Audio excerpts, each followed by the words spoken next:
Take a look at this YouTube channel. I think this is the reference for a tech company that's killing it on YouTube. 1.3 million subscribers, millions of views per video, reactions, collabs. The CEO is a personality now. It's a success, right? It looks like they understand YouTube. So why do half their videos get practically no views? Running a tech company channel is very different from running a creator channel. Different organizations, different metrics, and companies are wasting thousands and thousands of dollars trying to make video content work for them. And it hurts me. Like, I see it all the time, money flying away with these videos. Imagine what we could make with that budget. They're paying $250,000 salaries for media managers because they're desperate to try to crack YouTube. But we did it, and we did it with a fraction of that cost. So what is the YouTube formula for a tech company? In this video, I'm going to break down how to form a YouTube organization, what roles you need, and the 5 secrets that we discovered along the way. So, we need to start with this guy. Now, if you look at Nothing's channel, you're going to see their CEO in the videos often. A couple of other hosts here and there. But the CEO is running the company, and you usually can't do both. So what you need is a hero. So that's why we spent the last few months building exact replica sets of some of our favorite tech YouTubers. LinkedIn says that Hero is the head of social and content at Nothing, but in YouTube circles, you will normally call this role a producer. That means that Carl, who's the CEO, is not actually running the YouTube channel. Carl is actually operating mostly like a host. And so, I give you our first secret. Man, it took us years to figure this out. Producer-host duo. This is the secret to making a YouTube channel that doesn't steal a co-founder's time. Now, starting a YouTube channel used to be a guy with a camera, but the bar on YouTube right now is so high, and it's only gonna get higher. So you have hundreds of people that understand content, that understand these algorithms. The definition of what works on YouTube changes every year. You have literal VC-backed media companies competing for attention on YouTube. Only a couple months ago, YouTube announced that most views are now happening on TV. So we're kind of making television at this point. From brainstorm, to script, to thumbnail design, to shooting the video, to editing or coordinating the edit, to launching the video, to A/B testing your thumbnails a million times after the video releases. Like, all of these are producer tasks. Independent creators, i.e. YouTubers, they have no choice but to do both of these things, and that is by all means a full-time job. But as a company, you can fast-track all that knowledge, you can skip the learning curve with a guy like this. That is what allows Nothing to have a CEO be the host and still run the company. Now, realistically, any YouTube video that you put out is probably gonna cost a few $1,000s in production and editing and so on, so you might end up making, I don't know, 10 and have them all flop, right? We had to make 30 before one worked out, so that was a good waste of money, which we could have saved if someone like this guy could have come to tell us what to do, and especially what not to do.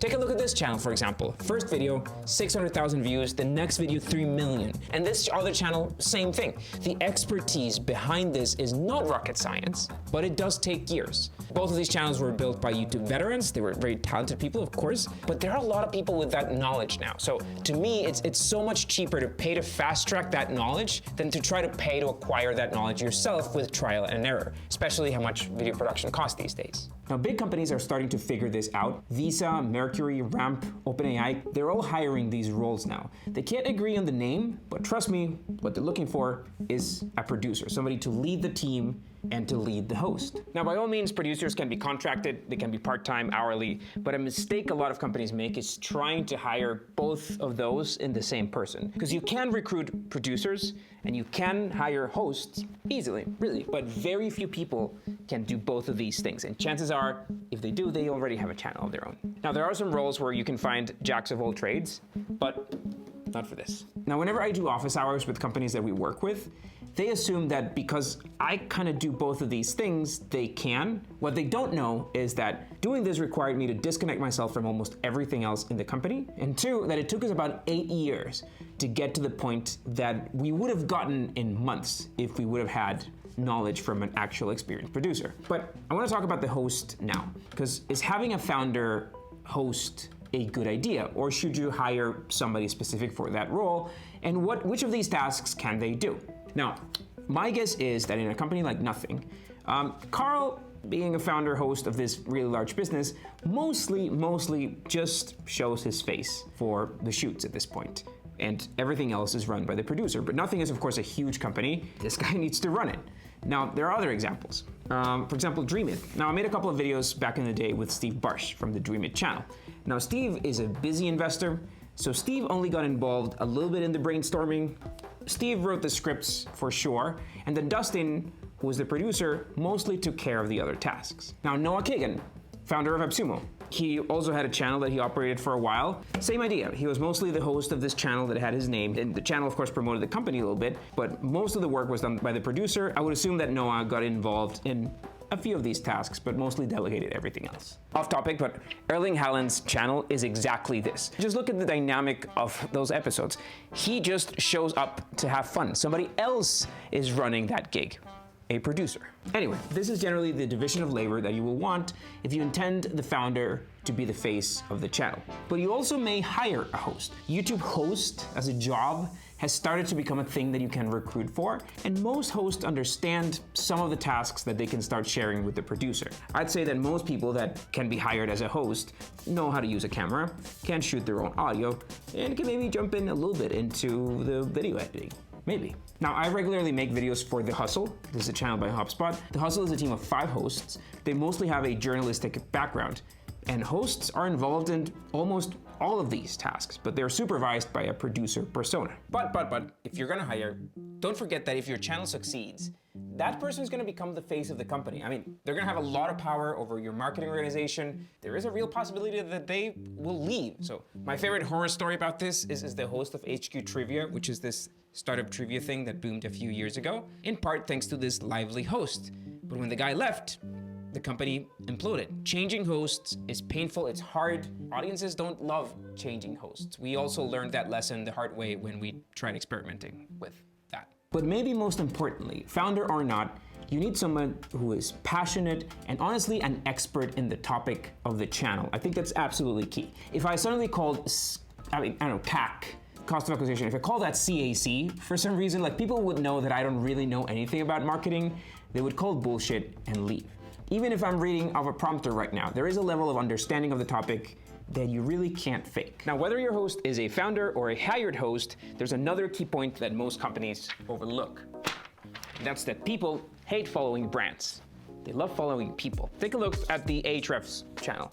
It's a guy making videos. It's not a company. GM has a channel. Every video is hitting over 100,000 views lately, not because it's corporate curated, but in part because it's not. This channel could be called Guy, and it would be similar, maybe less access to the racetracks. Same idea. Now, as these organizations start getting bigger, you really struggle to replicate this guy on YouTube look, because once a company reaches a certain size, they're gonna want quality. They're gonna wanna protect the brand. That means there are more people reviewing the videos. That means editors leveling up their work and of course charging more. And intentionally or not, it's very easy for company content to start looking too clean. And people on YouTube can always smell the bullshit. Now, I think one of the reasons why our channel has been successful is that very accidentally, because we didn't really know this when we started, the Slidebean channel is kind of like a guy's channel. It's a guy on camera. We see his house, his living room. There are production mistakes. It's like speaking about me in the third person. It feels a lot like a guy making videos, not a company making videos. But like I said, I had to carve myself out of other tasks in order to run the channel. So is that worth it? If a founder is gonna sacrifice all of their time to be host, how do you even know if this thing is working? To answer that, you have to realize that the biggest lie in YouTube metrics is subscribers. Sure, subscribers will get you a plaque, and plaques are internet credibility, but it has nothing to do with how the channel performs. Take a channel like Nothing, for example, 1.3 million subscribers, but some videos have views stuck at 50,000. That's a terrible signal. For creators, views are the real metric, and subscribers are more like a vanity metric, really. As a company, the number that matters to you is the ROI, of course. ROI, radio on internet. But that is also tied to views. So what kind of views do you need? To me, there are 2 types of company YouTube channels. The first kind is the brand awareness channel. That is your channel like GM. I'd say Nothing is also a brand awareness channel. Hustle, that I mentioned earlier, is part of HubSpot. It's also, I think, a brand channel. But take a look at the videos that these channels produce. Take a look at the ton of topics that they cover. Broad topics that millions of people would watch. The brand is smeared throughout the video, but there is no, hey, sign up for for X product right now, or buy this phone. For HubSpot, I made a video about pink pineapples the other day. So what does that have to do with HubSpot's AI tools? It's much more about positioning the brand for people generally interested in business than it is about signing up people for their platform right away. People watching the GM channel, for example, they may not be ready to buy a car, but if they watch the videos on their TV when they get home from work, the brand perception about GM starts to change with time, and that may take months or years. Now, brand awareness is by all means a long game. Large companies can afford it, and those bets can pay off really well, but for an early stage startup, I think that brand awareness is just a dangerous distraction. You need quicker action, you need to find out if YouTube is worth it for you, for your company, and for that you need conversions, and you need them sooner. And that is where you have direct response channels.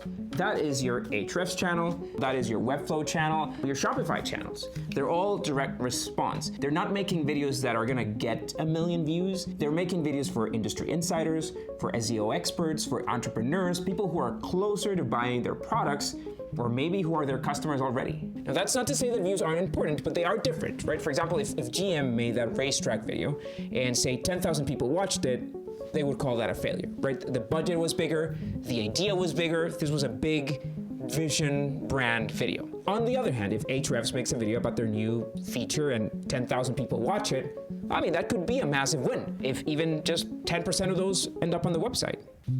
Now, the key thing about this, the secret, if you will, is that you cannot do both of these things on the same channel. A channel cannot be both things. YouTube's algorithm is punishing when you have a big video and then another video that very few people watch. That's what's really weird to me about the Nothing channel, because they make these awesome videos that are very obviously for YouTube, and then they also drop ads in the same channel. Look at the ClickUp channel, unicorn company, and some of their videos have 100 views.